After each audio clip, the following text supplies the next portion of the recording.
Hi all. In this video, we are going to discuss about structures. Structures in C. So what is the structure? So before we go into structure, uh, let us think about arrays. So what are arrays? Arrays are collection of elements of the same data type. Okay. What is a structure? Structure is again collection of one or more variables, but the variables can be of different types. Okay, so arrays can have variables or can have elements only of the same type, whereas structures can have multiple variables which may belong to different types. Okay, what is the idea behind this? Say for example, you take your employee record. So you're going to store the employee salary details. So maybe you will have the employee ID, the employee name, the employee basic pay, provident fund, no dearness allowance, gross pay, and so on and so forth. So you can see there, this is an employee record. So in this employee record, you can see employee ID could be a string, employee name is a string, and your provident fund, basic pay, all this could be float. So all this belongs to an employee, right? So what we can do is we can group all the related variables into one single structure. That's the idea of using a structure. So I can have a structure which contains one or more variables which are related with each other. Say for example, you take your student personal details record, where you can have the student number, student name, student address, student's grade, student's total percentage. No, all this belongs to different types, right? So all this is for a particular student. This is a record of a student. So I can group all these variables into one single variable called as structure, which no through which I can use it meaningfully, right? So say for example, student Satya. So I'm going to access Satya's number, Satya's name, Satya's mark, Satya's average. No, it's all pertaining to Satya. So this could be a structure. So structure is nothing but a collection of one or more variables which can be of a same or different type. Okay, so grouped together under a single name. Fine. Okay. Say for example, let us understand structures better. Now just take this 4, 3. 4, 3, we call it as a, no, this is going to be the x and y coordinate, correct? So what happens? This point contains two values, x and y. So x and y are the values for this point. Okay, so I can declare a structure called point which will contain integer x and integer y. So the idea here is, so if this is going to be called as z, so I can say z dot x is equal to 4. Z dot y is equal to 3. It makes more sensible, right? If I just say x and y, which point x and y? We cannot understand it, correct? So structure can be used to group variables which are related to each other and may belong to different type. So when I want to define this point, I can say this point contains x as 4, y as 3. Okay, so a point will have two members. Okay, so x and y. So how do I define a structure, or how do I declare a structure? With the keyword struct, and we call this the structure tag. Okay, so structure tag. So my point is a structure tag. This point contains x and y as members. We call it as members. So there are two variables for this point. These variables are called as members. Okay, so this makes more sensible for us to understand the variables in a better way because x and y belongs to this point. That's very clear for us, right? Okay.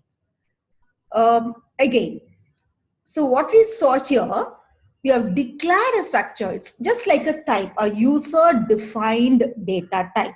Okay, so a data type does not get memory allocated, right? So data type is just a declaration saying that a structure called point will have members x and y. So no memory space is allocated during this period, right? Because it's just a structure declaration. Okay. Now, I can also declare a structure in this way. So earlier when you see, we had structure tag. That structure tag is optional. Instead, I can have struct.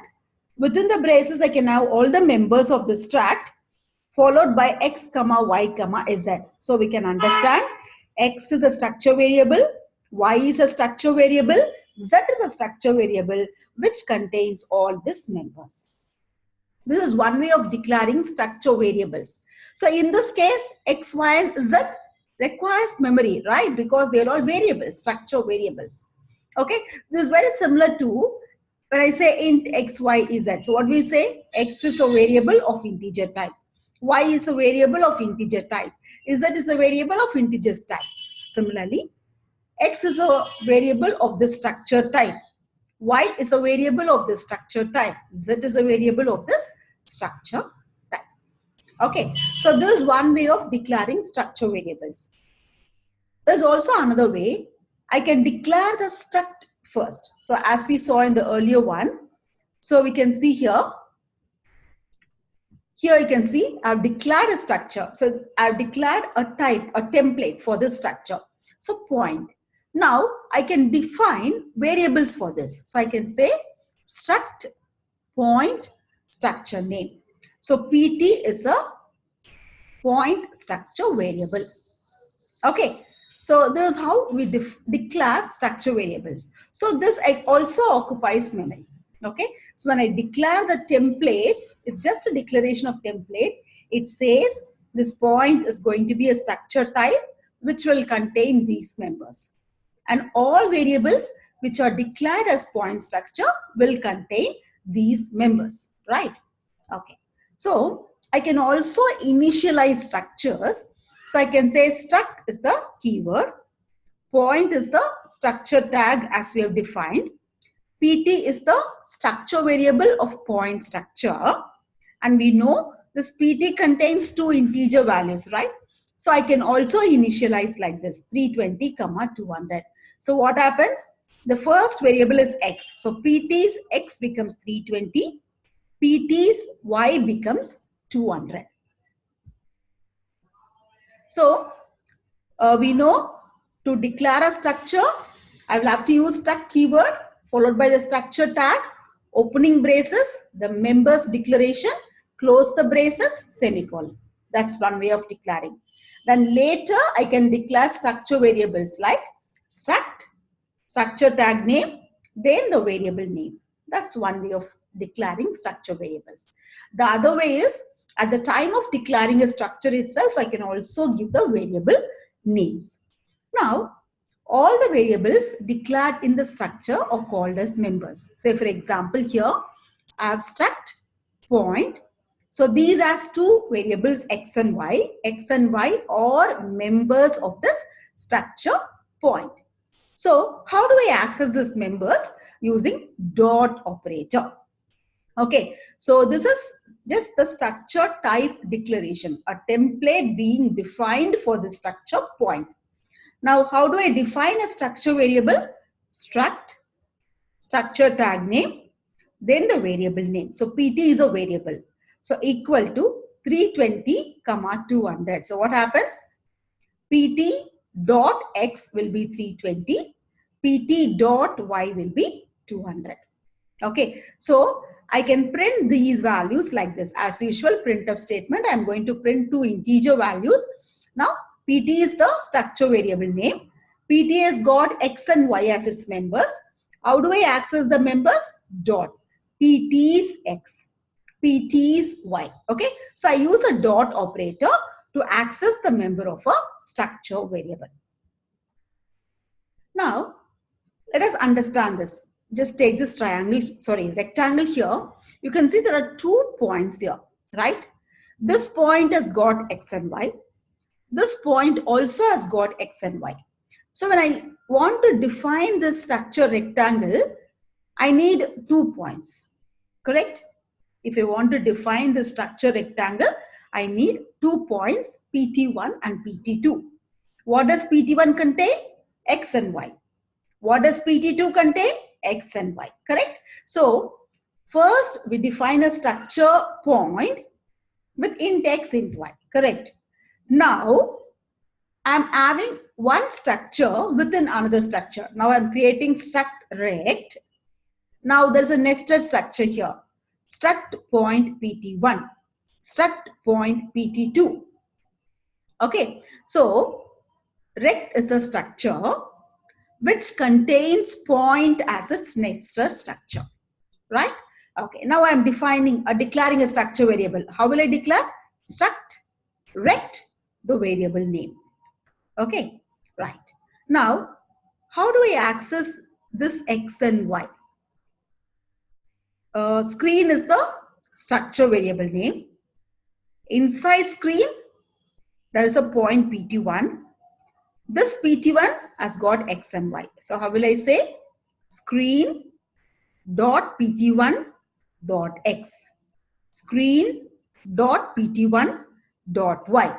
Similarly, this one, screen dot PT2 dot X. Screen dot PT2 dot Y. So this is what we call it as nested structures. One structure within another structure is also permitted. These are called as nested structures. Okay, fine. So with this, now what we will do is, we will try to write a very simple program. Whatever we have seen here, declare a structure variable point, initialize values for the structure variable, then print the structure variable. Okay, so for that,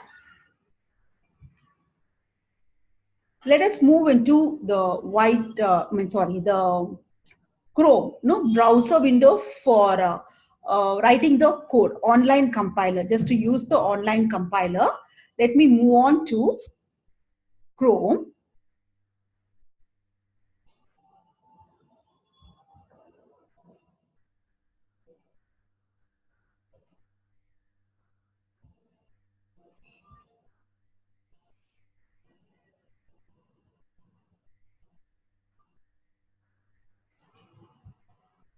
Okay, so